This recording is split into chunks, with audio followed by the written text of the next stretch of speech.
Ya. A ver, ahora sí. Ahora sí. Bueno, no, nada, creo que en la misma onda en la que se han venido haciendo todas estas conversaciones, producto de que para nosotros creo que todo esto no es nada nuevo, el teletrabajo, el remote, el no tener fronteras, el conversar con los colegas, es algo natural que llevamos haciendo mínimo más de 10 años, pero que para la sociedad es algo nuevo, verse obligada a conectarse desde casa, a pensar tener una computadora, un monitor, una cosa.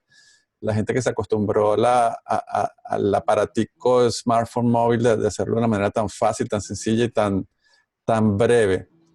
Pero ya que tenemos ese formato muy, más que entendido y dinamizado, que es la normalidad de una conversación espontánea, Juliana tiene unas propuestas muy interesantes desde la conexión regenerativa, que es como su tagline, su proyecto. Me invitó hace unas semanas a conversar sobre este tema, en mi caso como Networking Café, que es lo que represento, una serie de entrevistas que se hacen para la web, para el canal YouTube, para las comunidades, como conexión, donde en estos encuentros cada quien pues, es protagonista. Invitó a Pablo Viloch, eh, eh, un personaje que es líder, más que influenciador, es un líder con pruebas, con hechos contundentes a nivel global. Y es el director, socio, fundador de Global Minds, entre tantísimas otras cosas. Tenemos muchas conexiones en común, todos los aquí presentes. Y pues, gracias Juliana, en primer lugar, por esta ocasión de ser co-hosting. Y bienvenido, Pablo. Muchas gracias, placer. Bueno, ya está. Eso te cuento. Bueno, yo te mandé una, bueno, básicamente con Pablo nos conocemos hace mucho tiempo. Esto de facilitar procesos, sobre todo para el desarrollo sostenible y sustentable.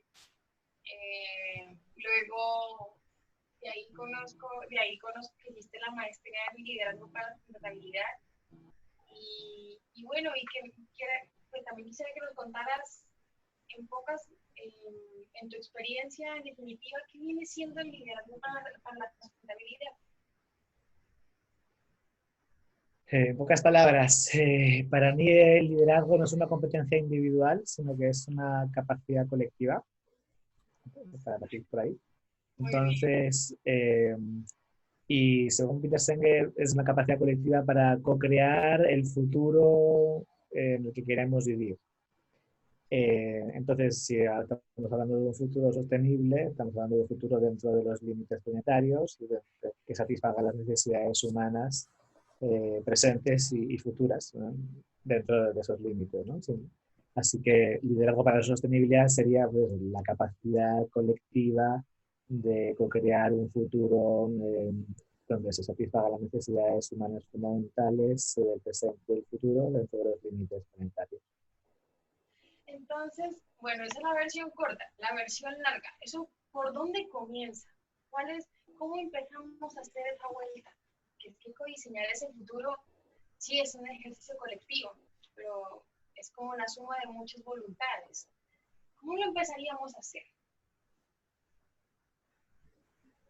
¿Cómo empezamos a construir el futuro? Bueno, pues desde hoy. O sea, yo creo que antes, antes de elegir, o sea, primero es como elegir construir el futuro, ¿no? Primero es como la decisión, el compromiso, una elección fundamental de construir el futuro que quieres. Porque si no construyes el futuro que quieres, estás construyendo el futuro que, que sale, ¿no? Sí, el que no quieres, el que no te das cuenta que lo construyes, ¿no? Como a veces estamos diseñando futuros de manera inconsciente. Pues preguntarse primero qué futuro quiero construir, a qué futuro quiero contribuir, pues es una elección fundamental y transformadora para quien lo toma. Exacto, ahí fíjate que en esto se habla como de que estamos dormidos, como que durante mucho tiempo estuvimos dormidos y muchas de las personas que queremos contribuir ir a ser parte de un liderazgo colectivo para la sustentabilidad y ahora para la regeneración, como que pasamos por un proceso del darnos cuenta y luego hacernos cargo. Desde la facilitación, entonces, ¿cómo podríamos ayudar a otros a que se den cuenta y hacerse cargo? Porque eso es un tremendo trayecto, tremenda transición. Entonces, ¿cómo le hacemos? ¿O cómo lo has hecho? Como también hay que reconocer el camino andado. Sí, también habría que entender que entendemos por facilitar, ¿no? Porque si no nos quedamos solos como esperando que alguien nos llame para facilitar el proceso, que alguien nos pague, pues vamos a tener que poner la facilitación en el servicio del cliente que, con su agenda y con sus objetivos. Entonces, yo conceptualizo más bien la facilitación no solo como un servicio que uno presta a un cliente, al servicio de sus objetivos y sus propósitos, sino también como un modo de liderar, ¿no? Es un estilo de liderazgo. Ok, entonces, bueno, nos hemos encontrado en algunos espacios facilitando. Entonces, ¿crees que cómo entra la facilitación aquí siento que se necesitan diferentes tipos de liderazgo para codiseñar ese mundo? No solo desde la facilitación, que es el territorio conocido, ¿no? ¿Qué otros liderazgos crees que hacen parte de esto, de este engranaje colectivo que deberíamos formar para poder codiseñar ese mundo? Mira, le podemos poner muchos adjetivos. Yo creo que más que añadirle nuevos adjetivos a la palabra es que cada uno entienda su rol. Te pregunto por cuál es su rol, cómo ponen sus talentos al servicio de ese futuro. Y si uno es creativo, bueno, pues será un liderazgo creativo. Si uno es, no sé, emprendedor, bueno, pues será un liderazgo emprendedor. Si uno es, no sé, contenedor, bueno, pues que será un liderazgo contenedor. En el fondo, más que decir estos son, bueno, pues yo creo que cada uno tendrá que buscar cuál es su rol, cuál es su contribución y desde ahí ejercer su influencia y sumarla a la de otros. Y eso de que cada uno sabe cuál es su rol en el mundo, eso me suena como esa pregunta existencial: ¿quién soy yo? ¿Y para qué vine a este mundo? ¿Y para este mundo existencial? Parece que esto implica una transición personal, ¿no? Igual el movimiento de transición habla de transición personal, social y ecológica. ¿Nos quieres contar algo de esa transición? Sí, o sea, la transición interior que llaman algunos, ¿no? Pues es un proceso que nunca termina. La verdad que yo no soy experto en eso. Estoy en proceso también, estoy aprendiendo. Sí, no, si ahorita con estos desafíos, imagínate. Hay algo interesante que me gustaría a mí poner sobre la mesa de discusiones, el tema de sustentabilidad con respecto a los cambios. Y tenemos unos cambios que a todos nos ha cobijado ahora en lo global y en lo local, temas que nuestro invitado domina muy bien. Esa perspectiva de conectividad donde tenemos que tener los ojos muy en lo local, pero para poder sobrevivir y atender a clientes que requieran de nuestros servicios a nivel global, ¿cómo hacerlo sin movernos? ¿Cómo hacerlo a través de los medios digitales? ¿Ha sido fácil que nuestros clientes interioricen que la tecnología vino para ayudarnos y quizás se ha hecho más fácil o más difícil? ¿Cómo ha esto impactado tu agenda con respecto a tus proyectos?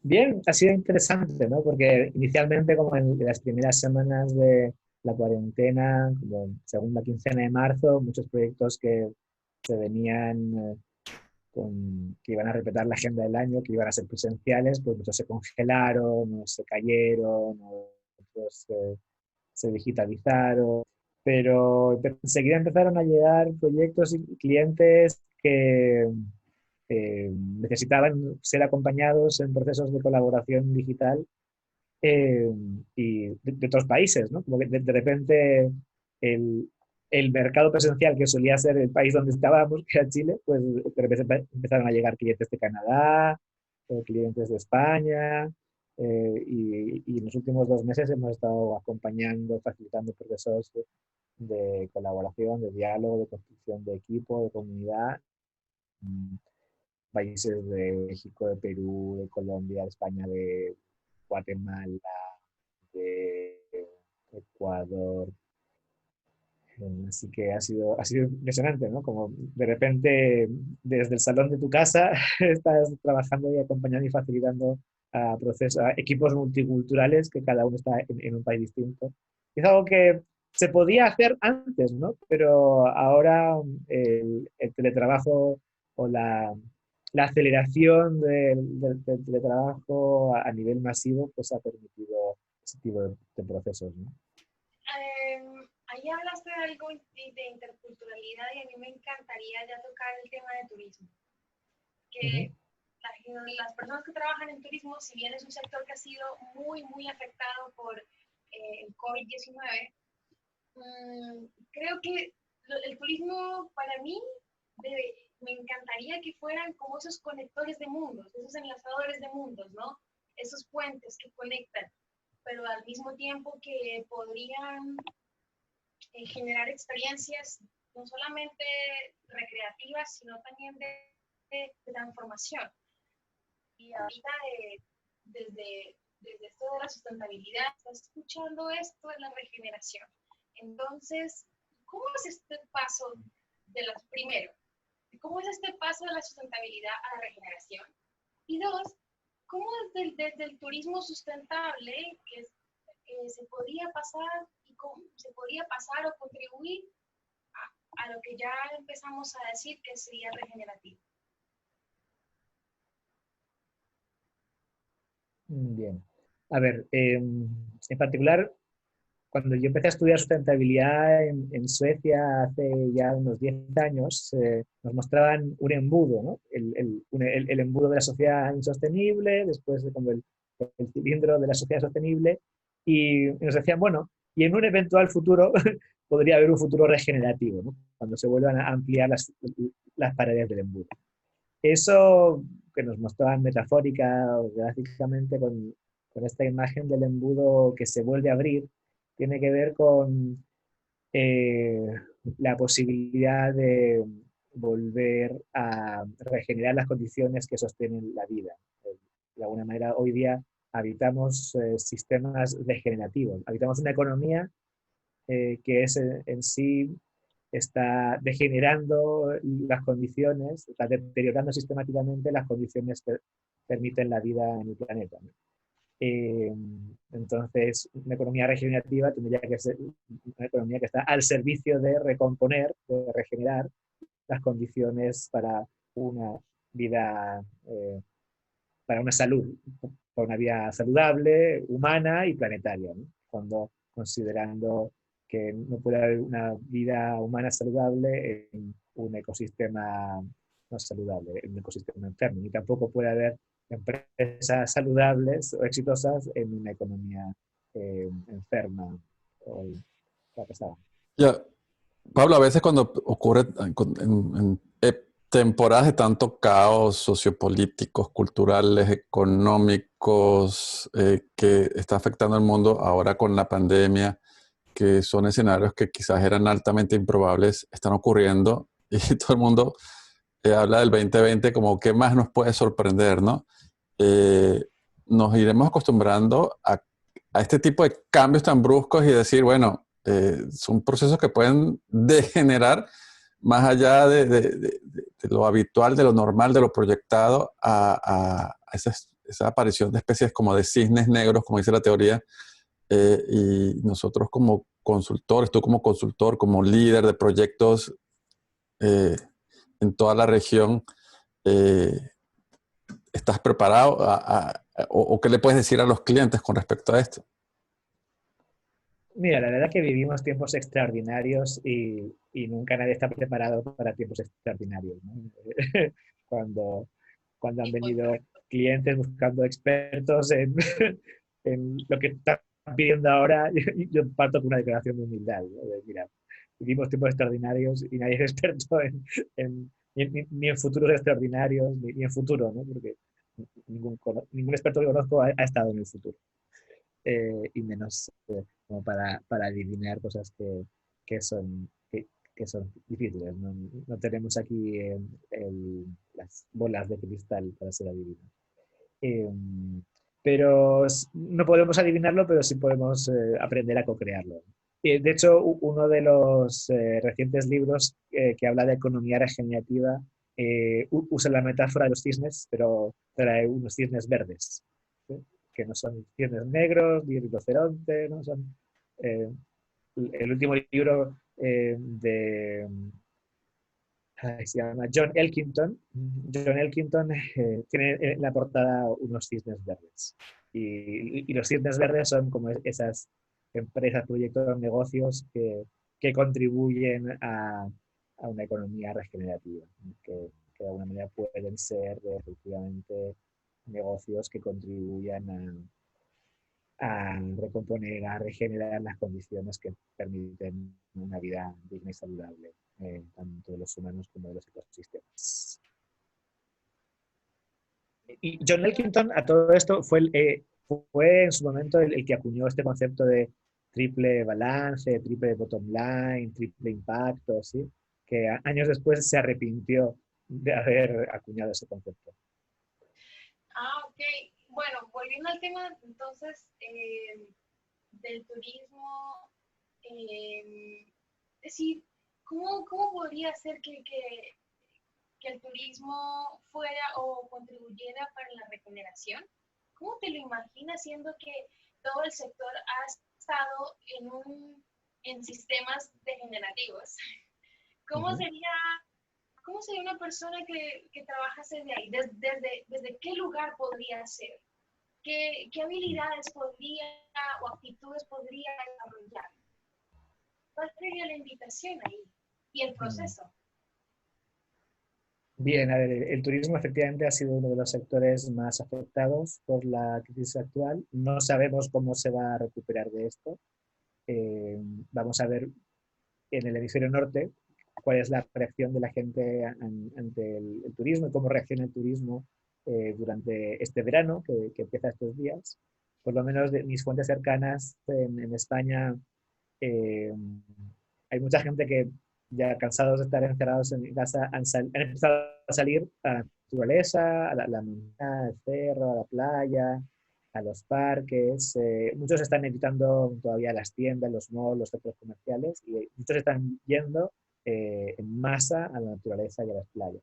Eso va a plantear desafíos, ¿no? De capacidad de carga, de gestión de visitantes, de, también de medidas sanitarias, ¿no? de control de visitantes eventualmente. Entonces, podríamos preguntarnos la pregunta de cómo el turismo puede contribuir a lo regenerativo, a la regeneración, y se me ocurren en varias escalas, ¿no? Yo creo que los vuelos a larga distancia van a estar un poquito frenados durante un tiempo todavía. Yo creo que todavía mucha gente va a ser reacia a subirse a un avión, a transitar por aeropuertos, o se van a reducir los flujos sustancialmente. Eso podría llevar a un aumento del turismo local, ¿no? De que la gente se mueva dentro de su provincia. Incluso hoy en España, en la fase en la que muchos están saliendo a la naturaleza, pero dentro de su provincia, porque no les permiten ir a la provincia de al lado. Entonces, podría darse, y yo creo que aquí veo una tremenda oportunidad para el turismo local, ¿no? Para que los operadores, las áreas protegidas, se enfoquen en atraer turismo local más que turismo de larga distancia. Y respecto a cómo el turismo como actividad puede contribuir a la regeneración, creo que cada operador turístico tendrá que mirar y remirar su proceso productivo, ¿no? Qué hace con sus residuos y también su modelo de negocio, ¿no? Como cuál es su propuesta de valor, si está o no contribuyendo a regenerar los sistemas que permiten el turismo o está contribuyendo a regenerarlos, ¿no? Por ejemplo, un hotel al lado de un lago, si echa sus residuos orgánicos o sus aguas servidas, aguas residuales al lago, está contribuyendo a destruir el atractivo turístico, ¿no? Pero si en cambio eh, se, eso lo resuelve y no solo se enfoca en no hacer daño, sino en además involucrar a la comunidad local, contribuir a la conservación de áreas protegidas en su destino, formar jóvenes locales como guías, involucrarlos en la generación de empleo local. Entonces ahí podría estar contribuyendo a la generación, a la regeneración del destino. Yo creo que la regeneración, cuando se habla en lo conceptual, se pierde de vista el territorio. Y yo creo que no hay turismo sin territorio. Es en el territorio, es en lo local, donde la regeneración puede tomar un rostro humano y algo mucho más tangible. Entonces, ok, entonces, ¿qué podemos hacer o qué podemos proponer para que más personas que valoran más sus territorios y que están llamados a ejercer de alguna manera el turismo, que ya no sé cómo llamarlo, porque en regeneración ya se habla como del anfitrión y el visitante, ¿no? La persona que llega, ¿no? Entonces aquí, ¿cómo invitamos, cómo facilitamos, pero me preocupa cómo contribuimos a que más personas tengan ese llamado o se declaren agentes de cambio, o se declaren líderes o conectores, no sé, ahí. ¿Cómo podríamos contribuir a que eso suceda? ¿O hacer la invitación? O si da la invitación y hay personas que dicen, yo quiero, yo tengo también ese llamado, ok. ¿Cómo sería un proceso allí de formación? Porque creo que el turismo también es un emprendimiento, tanto de la persona, generalmente es del anfitrión. Pero podría ser también. ¿Cómo te lo imaginas? A ver, me cuesta imaginarlo en abstracto. O sea, creo que un camino posible y viable es lo que tú estás haciendo con tus alumnos, el Instituto Arco, ¿no? Como cuando formar generaciones de emprendedores de turismo que vayan equipados con una conciencia, con herramientas, con otra mirada a la hora de aproximarse a un destino o a un territorio. Y que también lo estoy haciendo por mi parte, con mi profesor de liderazgo estratégico en la Universidad Andrés Bello, en la carrera de ecoturismo. Llevamos estudiantes a territorios para que se sumerjan en la realidad, conversen con la comunidad local, se empapen en las problemáticas, los desafíos, empaticen con esas dificultades, aprendan a facilitar diálogos participativos. En el fondo creo que cualquier persona que quiera emprender en turismo hoy día en un territorio necesita aprender a escuchar a la comunidad local, necesita aprender a liderar, a facilitar de manera participativa, porque si hay una industria que requiere la articulación de actores, el diálogo, la escucha, la construcción de una visión compartida, la construcción de cadenas de valor encadenadas, ese es el turismo, y más queremos un turismo sustentable. Interesante. No, Juliana, qué interesante lo que dice Pablo, porque hemos concebido el turismo como algo global, como que me venga a visitar el extranjero. Y ahora es lo que se escucha acá en Estados Unidos. La gente dice, no voy a poder viajar, no quiero montarme en avión, así pueda, así sea más económico por mi propia seguridad. Entonces, me voy a dar la oportunidad de conocer mi estado, mi región, y va a pasar aquí y en cualquier otro país que la gente se va a volcar a lo interno. Y conozco mucha gente de clase media alta con poder adquisitivo que había conocido todo el mundo, pero no conocía su propio país. Entonces creo que va a ser una gran oportunidad de sacar provecho y partido, ventaja de todo esto. Pero también la oportunidad de verlo con otros ojos, tal vez de hacer más conciencia y sentido de pertenencia y hacerse la pregunta, ¿cómo puedo contribuir? ¿O cuál va a ser mi legado?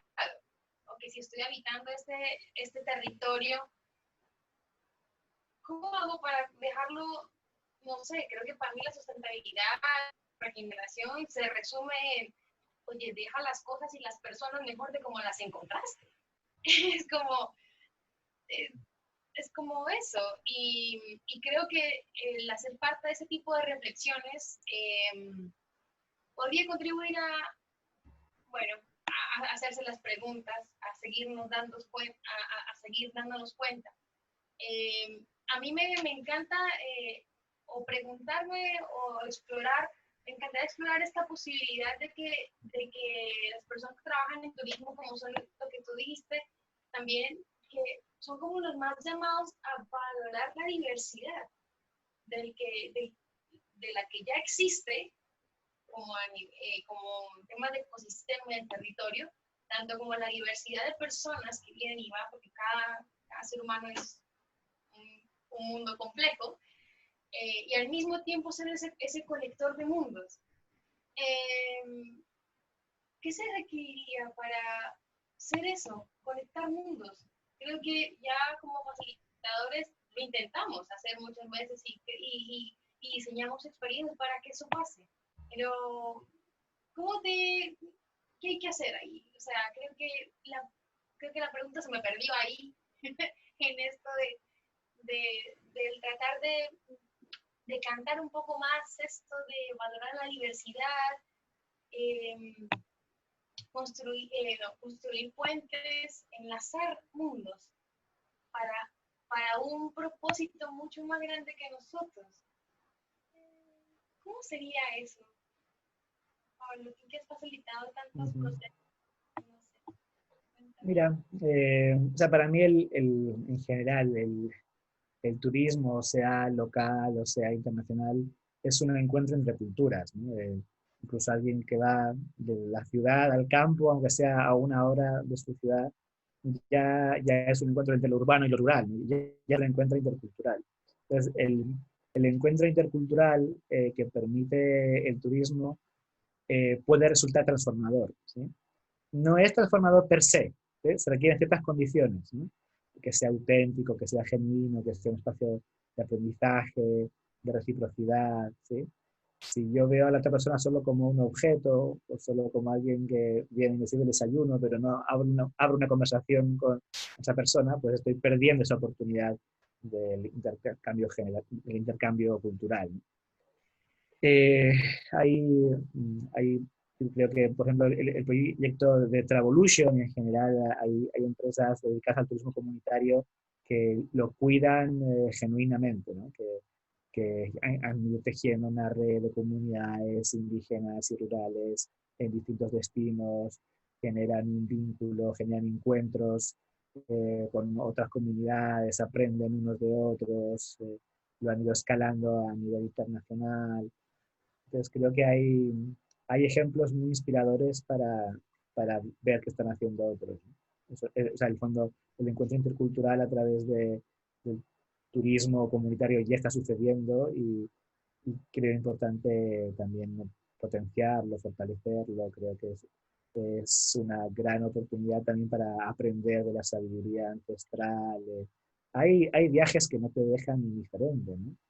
Hay viajes que cuando has tenido la oportunidad de sumergirte, de hablar con una señora, de aprender, no sé, a hacer tortillas en México o participar en una minga con los Bisaca en el Cauca, o comerse un sancocho, o irse al sur y sumergirte en un bosque de araucarias con un guía pehuenche, con un guía indígena local. En el fondo, son experiencias profundamente transformadoras y que tienen el potencial de transformar tu cosmovisión, tu manera de entender el mundo. Bueno, entonces a mí me encantaría ya así como si pudiéramos diseñar una experiencia que fuera una travesía que llevara a una transformación. Hablaste de las condiciones para que la transformación sea como un viaje de transformación, pero con este propósito de que pueda haber sustentabilidad, regeneración, ¿cómo sería? ¿Cómo te lo imaginas? ¿Qué elementos tendría que tener? Mm. A ver, mm, bueno, yo creo que el viaje tiene ese poder como de generar procesos de aprendizaje transformadores porque te saca de tu zona de confort, te lleva a un entorno distinto, donde tienes que aprender nuevas reglas, donde tu mente y tu cerebro se abren a lo nuevo, están con curiosidad.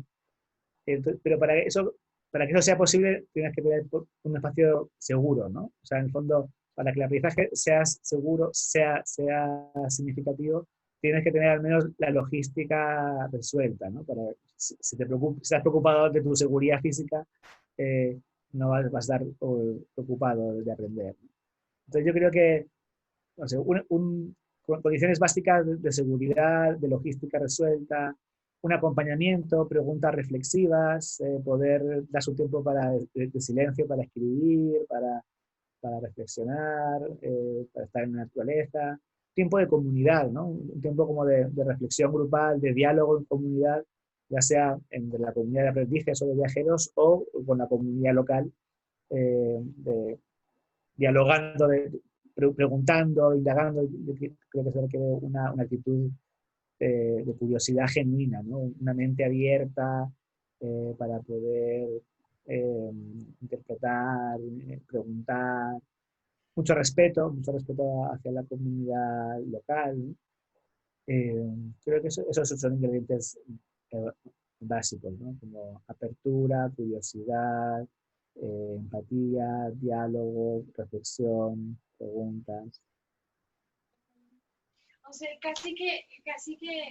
sea, que cuando a ti te hablan, ¿cómo hacemos para que esa conexión entre mundos, que es enlazar de mundos, fuera, es como una conexión, pero para un propósito más grande? ¿Cómo es, como los elementos de esa conexión para que se pueda co-crear o construir o contribuir a esa regeneración? ¿Tú qué Y, crees? y antes que responda, le haría un inciso, un paréntesis ahí Sí. con lo que es la narrativa, el storytelling, el, el tener esas habilidades para llevar a cabo todos estos procesos.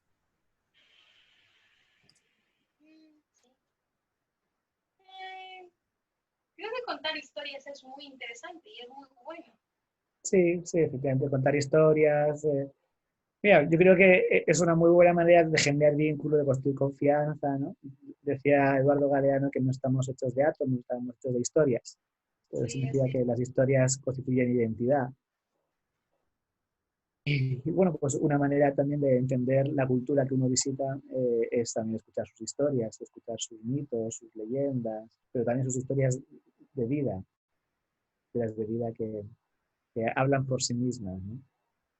Bueno, entonces, de acuerdo a tu historia de vida, eh, ¿tú nos podrías contar alguna experiencia que tú puedas darle el nombre de una conexión regenerativa o una conexión que contribuyó a la regeneración? Cuéntanos. No, no, la verdad que no, ahora mismo, o sea, en el fondo, como la distinción de regeneración es muy reciente en mi vida, no puedo, en el fondo, antes de saber lo que era la regeneración, no podía decir esto es regenerativo, ¿no? Ya, Eh, entonces, bueno, algo que se acerque entonces. o sea, yo te puedo contar con historias de mis viajes que han sido transformadoras, pero regenerativo no. Bueno, más bien la O sea, conexión sí, transformadora, esto, sí, dejémosla transformadora, que hubo como un antes y un después. sí, o sea, no sé, te puedo contar historias de eso.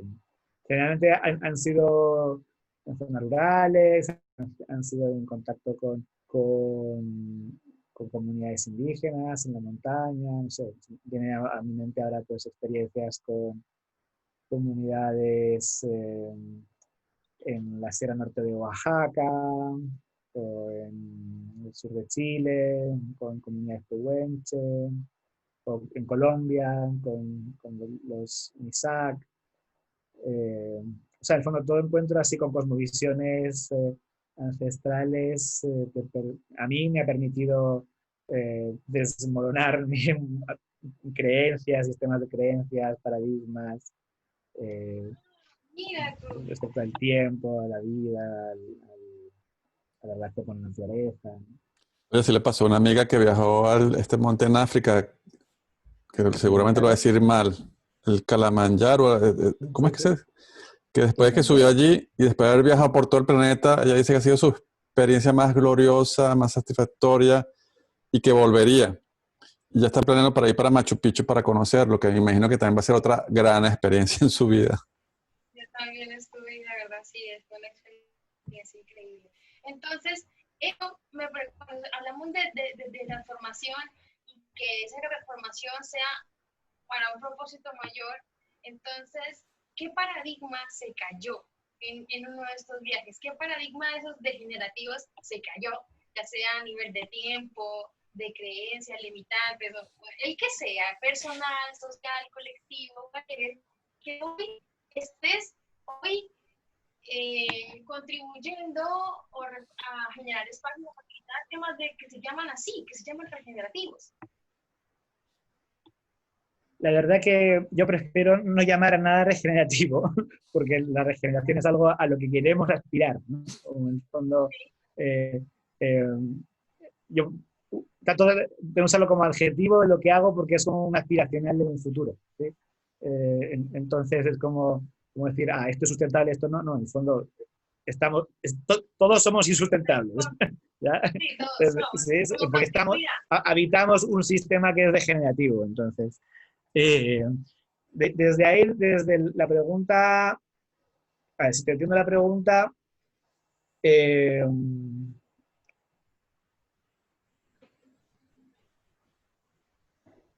que explique, me pregunta por paradigmas que han caído, ¿no? A ver, sí, claro. a partir de experiencias de encuentro con el otro, en Sí, comunidades locales, ¿sí? no sé si con ese tipo, pero sí como de esas conexiones que has tenido o que has facilitado, de las cuales has hecho parte. Es decir, ¿cuál de todas esas generó esa transformación en ti? Porque yo creo que para ayudar a que otros se den cuenta, a mirarnos, primero pasó por aquí. Sí. Sí, mira, yo sería una de las primeras que fue allá en México. En México estuve una semana de titiritero en comunidades de la Sierra Norte de Oaxaca, allá en Coajimoloyas, en comunidades donde no había un reloj, no había teléfono, eh, no había calendario, o sea, tenían un calendario del año 85 y estábamos como en el año 2000. Y sabían que era tiempo de levantarse cuando cantaba el gallo, o sabía que eran las 5 cuando llegaba el bus de las 5. Pero eh, como eso me enseñó a vivir sin reloj, ¿no? Sin calendario. O sea, me enseñó que era posible vivir así. Pero además me enseñó o sea, más que me enseñó, como aprendí en aquel viaje el sentido de dignidad, ¿no? Sí, sí, en fondo para un economista que te enseñan riqueza y pobreza, para un economista occidental que llegaba a estas comunidades, decían, estas comunidades son pobres, pero tú veías que tenían para vivir, tenían sus papas, sus milpas, su maíz, no vivían estresados, ¿no? Hacían sus tortillas, tenían mucho tiempo, entonces ahí como se me cayeron como paradigmas de pobreza y empecé a entender que quizá desde el punto de vista occidental de la economía tradicional podía ser calificados de vivir en situación de pobreza porque viven con menos de $1 al mes o al día, pero en el fondo era una vida muy digna. Ese hay que rescatarlo porque aquí yo me rodeo de muchas personas que les encanta el poder viajar a cualquier país en Sudamérica o cualquier otro destino, que en la preferencia del local ¿verdad? De los que estamos en países de desarrollo como Colombia, Venezuela, inclusive Chile o cualquier otro, es muy aspiracional de ir a Europa o a Estados Unidos o a Disney y resulta que hay una cantidad de valores que no los ve porque quizás los ve todos los días y que no logra hacer esa comparación de decir hay valor, hay muchas cosas que aprender y que son ansiadas por el turista japonés o el turista español o francés o italiano o alemán o americano que están allí y que inclusive la podemos aprovechar, ojo, sin hacer un circo de todo esto. Pablo. Sí, totalmente de acuerdo, ¿no? Efectivamente, eh, gente que viaja a otros países a conocer culturas ancestrales o que quiere conocer espacios más de austeridad, de dignidad, de, de- de una vida más tranquila, viene como a recordar cómo era eso, ¿no? Porque en los países más desarrollados se ha perdido ese sentido, ¿no? ¿Sabes? A mí Y me... quienes vivimos aquí, pues quienes viven acá muchas veces no lo valoran. ¿Sabes? A mí me llama mucho la atención cuando un proceso de transformación te impulsa a la acción. Es como que te recarga de una energía que te da coraje, que te da valentía para asumir el liderazgo desde lo que llaman desafíos adaptativos o algo así, porque estamos llenos de ese tipo de desafíos, como para, no sé si esa palabra es muy rimbombante, evolución, no sé cómo llamarlo, pero ese liderar al fin y al cabo tiene que ver con una acción y aprender del error también, o sea, como dejarlo así. Entonces, me pasa que es un punto de vista me pasa que muchos estamos como que si este tiempo fuera una preparación para una acción. Este proceso y que es como un momento de repensarnos, replantear, de qué otra manera, como estar en ceros. Es como no sabemos, pero miremos a ver qué pasa, como esto. Y me motiva a pensar o a querer preguntarte si alguno de esos viajes de transformación de los que has tenido hasta ahorita, ¿cuál es el que más te haya, o cuál es, no solamente viajes, digamos que conexiones te han impulsado a la acción? A decir, yo tomo esto, me apodero de esto, o yo hago esto, o contribuyo a esto, o te está llamando a asumir algún rol de liderazgo y de hacer la facilitación para asumir algún reto o algún desafío. Bueno, te diría el viaje de la paternidad. Oh my God. ¿Qué más? Cuéntame eso. Adrián también es padre, así que no le va a tocar a él también. Cuenta. Sí, pues el fondo, el viaje de la paternidad es un viaje sin retorno. Es un viaje transformador desde el primer día, porque desde el comienzo, desde el día que nace, en este caso mi primera hija, te dan un ser vivo, frágil y vulnerable, que depende enteramente de ti. Y por tanto te transformas de ser tú y tu ego y tus sueños en el centro de tu vida a ser otro ser, ¿no? Y entonces, de repente todo lo que haces ya no es solo para ti, es para otra persona. Y encima para dejarle un mundo mejor a esa persona. Entonces creo que más movilizadora la acción que eso de ser padre, porque te moviliza a no dormir, a lavar pañales, a limpiar el culo, a cambiar pañales, a educar todos los días de tu vida. Eh, sí, yo creo que ese ha sido el viaje más movilizador a la acción. Y sigue siéndolo entonces. Y no termina. Y no termina. O Y sea, más ahora en cuarentena, que yo lo llamo parentena, ¿no?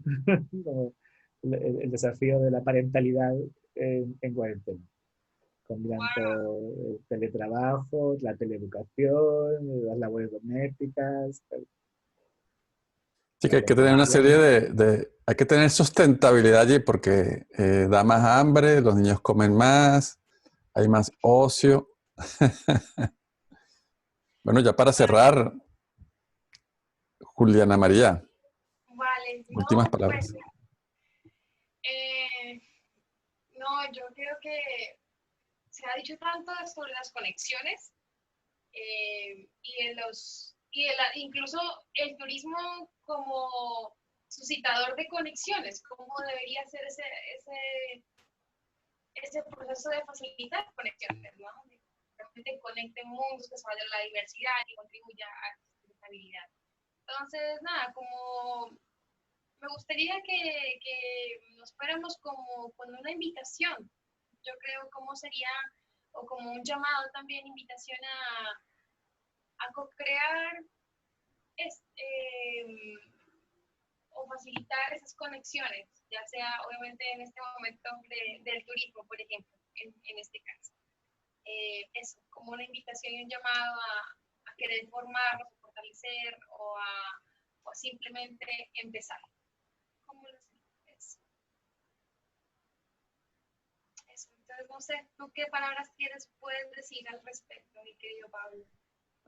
Por mi parte, bueno, les agradezco la invitación, la entrevista, las preguntas. Creo que cada entrevista y cada pregunta es una invitación a reflexionar, a recordar, a soñar a futuro. Así que pues, declaro mi más profundo agradecimiento por esta instancia y a quienes escuchen o vean esta entrevista, pues los mejores deseos para lo que viene. Ah, eso sí quiero. Yo qué puedo decir es que es el poder de las preguntas. ¿Qué pregunta podría detonar la reflexión que se necesita ahorita? Eso me gustaría. ¿Qué pregunta le harías a todas las personas que están o que quieren trabajar en el turismo? Bueno, obviamente hay unos cautivos que son turismo sustentable, pero ¿qué pregunta harías? ¿Para qué? O sea, una pregunta que hace mucho es ¿qué quieres conservar? ¿No? Y pues, especialmente a raíz de estos días de reflexión, ¿no? Ya llevamos 3 meses casi en cuarentena, preguntarnos qué de nuestra vida anterior queremos conservar, qué queremos dejar atrás, y especialmente para quienes trabajan en turismo, pues qué de sus trabajos de turismo está contribuyendo a una economía regenerativa y qué está contribuyendo a una economía degenerativa, ¿no? O sea, el fondo que cada uno se mire y se pregunte sus acciones diarias, su vida cotidiano, sus decisiones están contribuyendo a cuidar las condiciones que sostienen la vida o están contribuyendo sistemáticamente a destruirlas. Pues No hay Pablo, blanco o muchas negro ahí. gracias por la invitación. Adri también muchas gracias por secundarme en estos espacios de conexión en la tecnología. Así que nada, muchas gracias Pablo. La verdad que creo que como te comenté en anteriores conversaciones, creo que me gustaría seguir sumando a esta nueva visión, a que se construya o por lo menos a proponer posibles elementos de una visión de mundo que nos haga sentido a todos. Gracias. Gracias por esa sensibilidad también de Pablo, que la pude ver entre sus palabras de esa cosecha que está haciendo en este momento de su vida, que es entre las palabras y su forma de expresarse se nota y se aprecia. Y gracias por ese tiempo que nos has dado hoy. A ti también por sostener desde la tecnología esta conversación. Gracias. Sí, eso después lo estaremos editando.